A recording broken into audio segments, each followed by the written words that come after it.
The far-right extremist group, the Proud Boys, no longer has control over its own name. On Monday, a judge in Washington, D.C. awarded the trademark name and logo to a historically black church in D.C. The group was also stripped from selling any merchandise with either its name or its symbols without the church's consent. And the church can also seize money that the group makes through its trademark. This comes after the far-right group defaulted on a $2.8 million settlement awarded to the church after it was vandalized during a protest in 2020. Pastor William H. Lamar IV of the Metropolitan African Methodist Episcopal Church joins us now. Pastor, thank you so much for coming on the show. Take us back to the night your church was vandalized. Just what was going through your mind? What were your members of your congregation feeling at that time? Lindsay, thank you for having me. On the night the church was vandalized, I was unaware until someone sent me a clip from the Proud Boys' actual Twitter feed that showed them in the yard at our church, violating the sacred space, destroying the Black Lives Matter sign, and howling all kinds of racial epithets too vile to share on television. And at that moment, I knew that we needed to respond.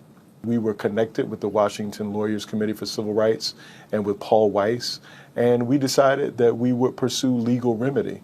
And we're glad that we did. So you took that legal action. Give us a sense of the moment you found out you won the lawsuit. Well, what's interesting, Lindsay, is there were two suits. So there was one suit where Judge Kravitz ruled in our favor, and we got damages to the tune of $2.8 million and counting, because interest is a part of the calculation. And they defaulted on that judgment and did not pay. And so we came up with a strategy to attach ourselves to their trademark, to find what they had that actually was earning assets, so that through that asset, we would be able to then earn the money that the judgment said was ours, that the justice that we sought, a part of that justice was a financial penalty. And we believe that penalties have to be a part of making sure that people like the Proud Boys and other organizations of their far-right white supremacist ilk know that they will not be able to do what they are doing, not perpetuate this type of political violence without people standing up. And our victory is one victory among many. Every day there are people pushing back, organizing, and saying that this nation ought to be a place where all of us gather, where all of us are safe, and that we will not allow these persons to terrorize us. We will stand up, we will speak up, and we will keep fighting back. So to put a finer point on that, the ruling allows your church to seize money that the group makes through any sale, transfer, disposition, or license of the Proud Boys trademark. So how is the church actually capitalizing on that, and have you already? Oh, we already are beginning to. At our website, metropolitaname.org, persons can purchase apparel. We have taken the Proud Boys insignia and logo, and as we say in our tradition, we repurpose evil for good. And we are using what we earn as a result of the apparel to continue our work of justice and to find ways to seed and to expand and build capacity for other organizations standing up for justice and against this kind of violence. And we have larger plans to ensure that this trademark continues to fund the work of liberation, freedom, and shared abundance.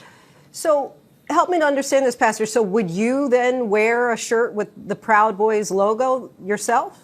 I would wear a shirt with a remixed, rethought, reimagined interpretation of the logo. So those who go to the website will see that it is remixed for the purposes of sending a different message. The Proud Boys leveraged the symbol to organize for hate. Totally understand. All right. So on his first day in office, President Donald Trump granted pardons, commutations, or vowed to dismiss those cases against 1,500 people charged with crimes in the January 6th attack on the Capitol. One of those people was the leader of the Proud Boys, Enrique Tarrio. He released a statement saying that the church was engaged in a campaign of harassment and falsehood. Two parts: your reaction to him saying that, and also to the president's pardons. Well, I think the pardons are all the proof we need. We have been told by many great authors that when a person shows you who they are, believe them. And for Mr. Tario, what I would say is this kind of ignorance should not be dignified with a response, and that it is very, very sad that he himself would lead such an organization and spew such vitriol, which we all know is not true. We stand on the right side of history. We stand firmly, boldly, and proudly. Pastor Lamar, we thank you so much for your time. Thank you, Lindsay.